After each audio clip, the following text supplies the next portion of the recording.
For decades, we have all been bombarded with the concept of deadbeat dads.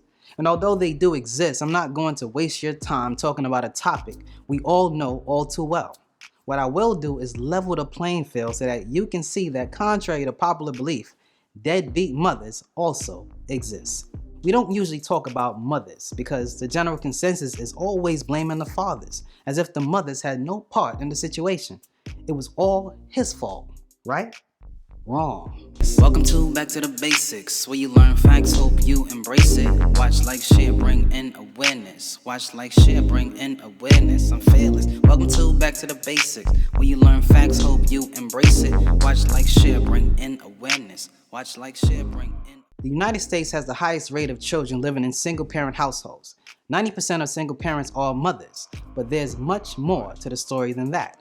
I'm not going to stand here and pretend that in every situation where the parents separate, it's the father's fault for the disconnection with the children, because that will be a bold-faced lie. There's always three sides to a story. There is the mom side, the dad side, and then there's the truth. And you can't take a side unless you know both sides.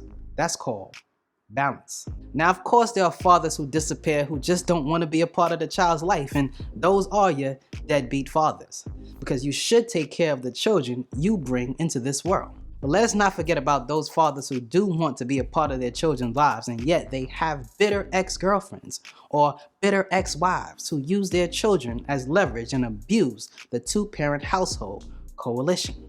I'm talking about evil women who makes it difficult for the father to see their children, whether they pay child support or not. I'm talking about bitter women who, because of the separation, are determined to separate the child from their fathers. I'm talking about sick women who implant negative thoughts in children's minds about their own fathers, which can really be difficult for the good father, who often are a bunch in the deadbeat dad category because of these deadbeat mothers. Now, statistically, when the mother and father are separated, nearly 22% of the fathers see their children more than twice a week. So basically, the fathers pay child support for children they hardly ever get to see, and the mothers and the courts are in compliance with this sort of dysfunction. And if that father inquires to visit his own children, he would have to set another court date, which is separate from the child support court date, while trying to maintain his job that pays for the child support. Now, do you know what happens if he loses his job because of frequent unscheduled absences from work due to family court? Yeah, he has to still pay the money anyway. It's called arrears, or risk the possibility of jail time if incarcerated, which also means he still cannot pay the damn child support while in jail.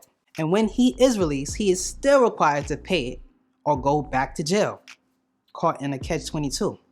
Damn. And quietly as kept, the mothers who don't get child support statistically is because they never petitioned for it in the first place. And the other reason is the fathers is usually incarcerated. This is where the deadbeat father statistic really comes from, because a lot of dads do have jobs. Now, let's not forget the fathers who do take care of their children, yet the support always seems to not be enough for these greedy mother. Shut your mouth. This is by far not an excuse, but it does help to break down the narrative of the so-called deadbeat fathers. You know, many times, some fathers who was helping financially prior to the court order actually did more than what the courts required. This also sheds light on the human psyche. What do I mean? Well, it appears that when pressure or force is put on an individual, it often makes them do the bare minimum requirement. And this is what many fathers on child support tend to do. Because after all, the court merely requires you to pay a certain percentage of your weekly earning. Now, there are many fathers who want to do more and be more involved with their children, but simply do not have the support from the mother to do so. And the fake family court system just don't recognize this reality. They only care about the money. The fact of the matter is, for every deadbeat dad, there's a deadbeat mom. And some of these moms are actual bigger deadbeats overall, which is also conveniently something we never hear about.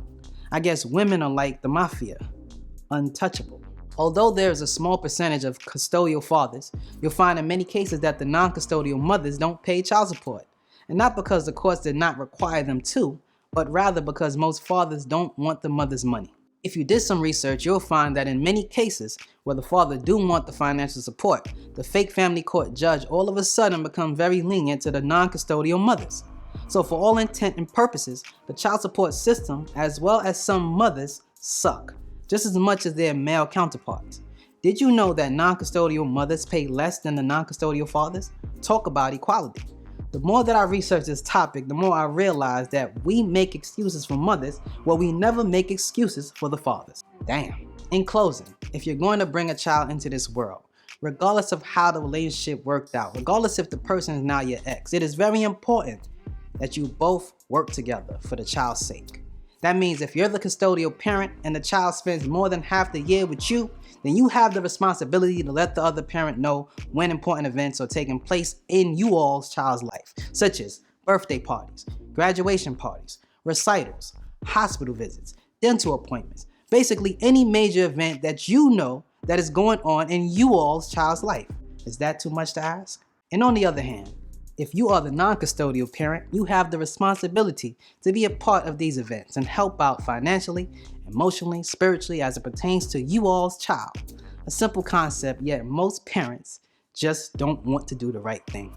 Not even for the mental state of their own damn child. I'm Kev Ray, and this is Back to the Basic.